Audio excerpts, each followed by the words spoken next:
Last summer, Paul George was one of the hottest names in free agency. The Clippers decided not to bring him back, and he'd end up signing with the 76ers to a massive 4-year, $212 million contract. 8 months later, that is looking like one of the worst contracts in all of the NBA. PG has been in and out of the lineups with injuries, and even when he's playing, he looks terrible for the most part.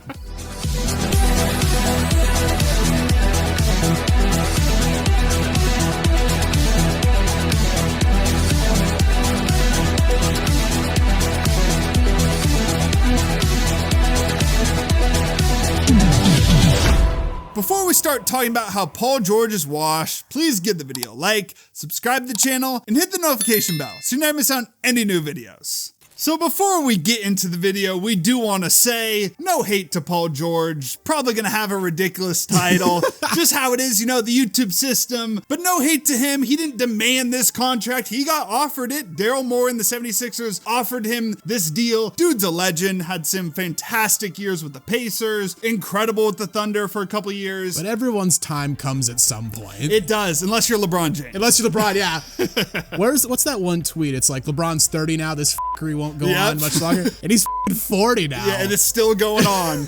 Paul George, though, he's not Bron. Although it's important to remember that this past free agency, he was probably the biggest fish in the pond. Like, Bron himself was a free agent, so was like Tyrese Maxey, but both of them were going back to their respective teams. PG was probably the biggest player that people thought there was a chance he could leave. And even before he hit free agency, I mean, the Clippers, they had re-signed Kawhi, they brought in Harden, so our logic was like, you know, double down. You know, the PG and Kawhi era, you sent out all your picks to get them, right? You sent out picks to get Harden, like, why not bring him back? And apparently, according to PG himself, the final offer from the Clippers was only 3 years, $150 million, and he chose the 4-year deal from Philadelphia instead. Yeah, that's basically the same money Kawhi got, and we were kind of hating on the Clippers around this time because we're like, you know, you're in an awful situation, but just double down. Like, you already re-signed Kawhi, you're gonna lose Paul George for nothing after you sent out Shea and all the picks. Yeah. We all know how that went down. Like, worst case, sign him and trade him in a year. Yeah, exactly. But as Norman Powell said, addition by subtraction, Yeah. like, they're looking like geniuses right now with the way things worked out. He ends up, like we said, signing that 4-year, $212 million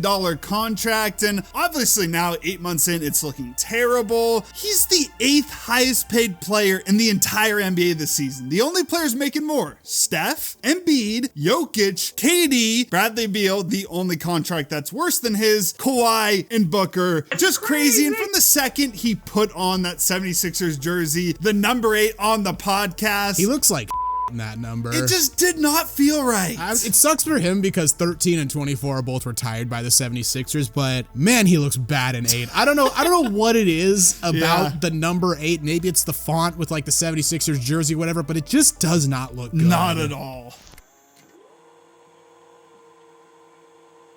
Before the regular season even got started, though, the 76ers already had a scare with Paul George. We know his injury history. He's never been a guy who's been super healthy. He did play 74 games last season, but in the preseason versus the Hawks, he hyperextends his knee. He'd go on to miss the final 2 preseason games and then the first 5 games of the regular season. Embiid also missed the first 9 games. 76ers start out 1-7, just a disaster start. And even when Paul George got back, like, he had a slow start and overall just completely inconsistent. His season debut, 15 points, 4-14 shooting, missed that potential game-tying shot against the Suns. Eventually though, in his 5th game, like, we got the old Paul George, gives you 29 points against the Knicks, shoots 10 of 19, 7-11 from 3, looked pretty good, but they lost the game because Embiid played like absolute in his season debut, and they fell to 2-8 on the season. Like, in the Eastern Conference, you can make that gap up, but I was gonna say, yeah, lucky for them, they're in the least. So Right. you can make that up if you're good enough. We'll see how that plays out the rest of the year. He did miss the next game against the Cavs, and he had a couple more poor performances over his next 2 games. Philly finally, though, gets their big 3 back together on November 20th.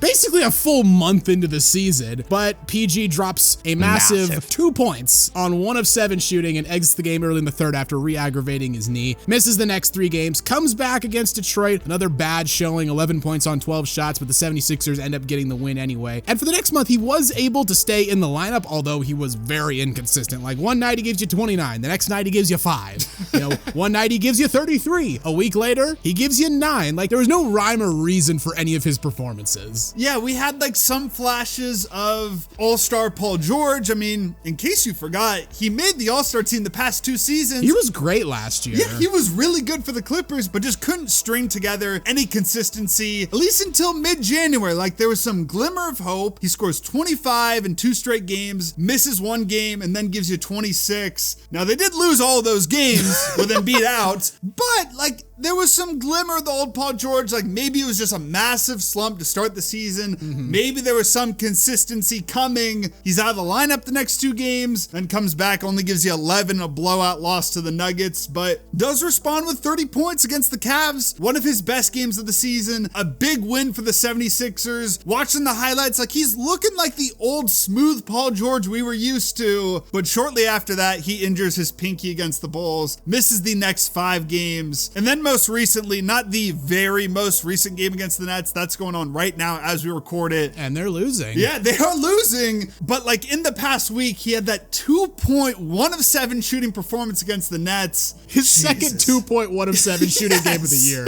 I will say, in PG's defense, like watching him on offense, when he has the ball, yeah, he does look like the old Paul George, but when he doesn't have the ball, especially when Maxey and Embiid are on the floor, he kind of just gets parked in the corner a lot. Like when he was on the Clippers, he was the definitive second option, and even when they brought in Harden, like Harden was a distributor who's going to get in the ball. Embiid and Maxey are not distributors, and I can kind of see how if you're consistently in and out of the lineup with injuries, and on offense, for the most part, you're kind of just getting parked in the corner as like a spot-up shooter if you don't have the ball. I could see how you would be inconsistent offensively. Then we got the report here recently that he was getting injections just to play regular season games. Now on the surface, like, you know, a little bit of misinformation there. Like that sounds terrible because when you hear it, you think like, oh, like is his like knee swelling up to like the size of a bowling ball and he's got to get injections like to prevent that? No, he's getting injections in his pinky finger. Yeah, it's for the recent pinky injury. I don't think he's been getting those all season. So, you know, a little bit of a false alarm there, but still like not the best. Regardless though, we're not even 1 year into this contract. Dude's already looking washed, and it was a contract, like we said, like for the first year, for the second year, like you were still hoping to get All-Star Paul George. And then like, you know, at the end of the contract, he was probably going to be a little bit washed, but that's just the risk you have to take giving him this deal. Dude's already looking washed. Imagine when he's 37 making $56 million a year.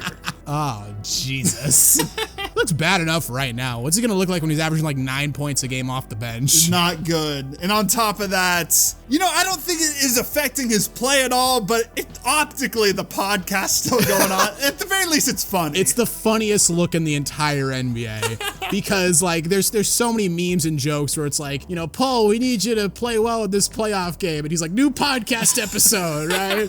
Like prepping for the playoffs or whatever. Yeah. I'm with you. I don't really think it's impacting his play either, but man, the optics are really, really bad. So again, want to say in conclusion, no hate to Paul George whatsoever. I mean, dude's a legend, had some great years. It happens with players. Like not everyone's LeBron, not everyone's Steph, not everyone's KD who's going to be playing like super productive basketball. In fact, the vast majority are not. Exactly. And we shouldn't be used to that or take it for granted because some players like Paul George, you get to age 34 and maybe just hit a wall and that's what happens. He's had a ton of injuries. If you're a 76ers fan and you're pissed about this season, you guys have been awful, blame Daryl Morey. Yeah. Blame the front office. The whole Daryl Morey is a genius GM. That narrative's got to die. Oh, it's out the window. He has been like egregiously bad as the leader of the 76ers. Yeah, so with Paul George, this terrible contract, with Embiid never playing, and when he's played this season hasn't looked like the MVP Embiid of old, the 76ers competing in this big 3 era with this new team, it's already the nail in the coffin. They're already we are absolutely cooked, Matt. GG.